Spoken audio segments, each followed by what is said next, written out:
1. Ted Bundy. Ted Bundy was born on November 24, 1946 in Vermont, USA. Ted Bundy is an American serial killer. His childhood was tough. He had a father who didn't take care of him and a stepfather who was cold towards him.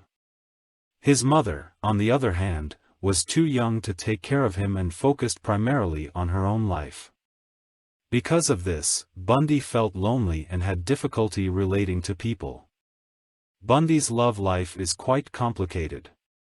Bundy's world fell apart when his first love, Stephanie Brooks, cheated on him with another man. When Brooks wanted to see each other again after Bundy's relationship ended, Bundy started harboring anger and grudges against him. This caused Bundy to develop strong feelings for and attack women in the following years. Bundy's first victim was Linda Ann Healy, a young student in Seattle, Washington, in 1974. Bundy continued to kill young women later in the same year in Oregon and Colorado. His victims were usually young, white women with long, brown hair. Bundy also committed a number of crimes, including kidnapping, raping, sexually assaulting, torturing and killing young women. Many of his victims were killed when Bundy kidnapped them by tricking them into letting them get into his vehicle. Also in 1974, Bundy broke into the bedrooms of young female students at a university in Utah, killing 2 women and seriously injuring a third. After this incident, Bundy managed to flee to another state and continued to kill in Florida. Bundy's last victim was Kimberly Leach, a 12-year-old girl in Florida in 1978. While driving through Florida one night, Bundy was stopped by police officer Kenneth K. Welling for a traffic violation involving a suspicious vehicle. Police became suspicious of Bundy's suspicious behavior inside the vehicle and the strangeness of the gadgets in his car. Police then searched the car and found various weapons, gloves, handcuffs and other suspicious materials. Also, there was something else awful under the seats in Bundy's car, red car seat-colored fibers. These fibers matched fibers taken from the body of Kimberly Leach, a 12-year-old girl who was Bundy's latest victim. This firmly established that Bundy was the murderer of his latest victim. While on trial, he used his ability to defend himself, refusing the prosecutor's case and managed to escape the courtroom several times. However, he was eventually found guilty and sentenced to death. Bundy never confessed to his guilt in his life and did not express any remorse for his guilt. However, recently, thanks to DNA technologies, some of Bundy's murders have been more precisely linked to him. Bundy was executed in the electric chair on January 24, 1989. Bundy's behavior and murders have played an important role in the study of criminal psychology and profiling. 2. Jeffrey Dahmer.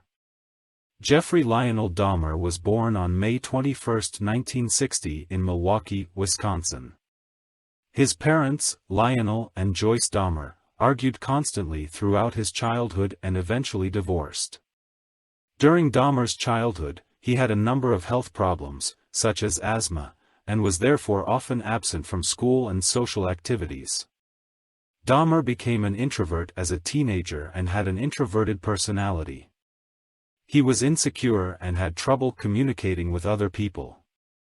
At school, although he was a good student, he was socially lonely and felt ostracized by other students. Dahmer's first murder occurred in 1978, when he was just 18 years old, when he killed a hitchhiker, Stephen Hicks. He later committed other murders, and most of his victims were men. He was also referred to as the cannibal killer, because he killed most of his victims, then dismembered them and ate some of them. In 1991, strange smells began to waft from Dahmer's apartment in Milwaukee, and the police were called. Police found human remains and other evidence during a search of the home. Dahmer was arrested and confessed to his crimes. He was sentenced to life imprisonment in 1992. Dahmer was attacked several times in his prison life and was killed by another inmate in his cell on November 28, 1994. 3. John Wayne Gacy. John Wayne Gacy is an American serial killer and rapist. He is also known as the Killer Clown for killing 17 young men and children and hiding their bodies in wells under his house. Gacy was born on March 17, 1942, in Chicago, Illinois. In her childhood, she suffered frequent physical and emotional abuse from her father. He was also abused by other children for incontinence as a child. Therefore, he has become a socially shy person. As a teenager, he committed various crimes and was arrested several times. He married in 1964 and had 2 children. He earned a living working in the construction business and pursued an active political career as a member of the Illinois Democratic Party.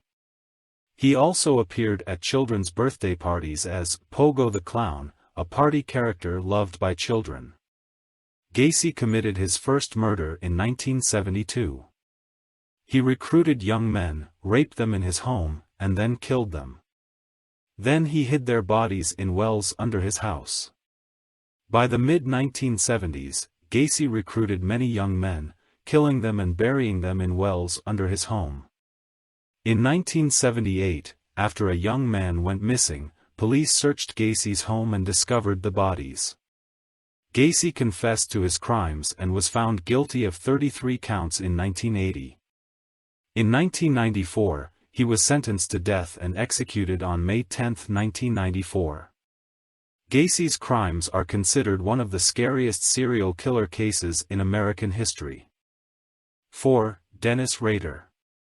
Dennis Rader was born on March 9, 1945 in Pittsburgh, Kansas.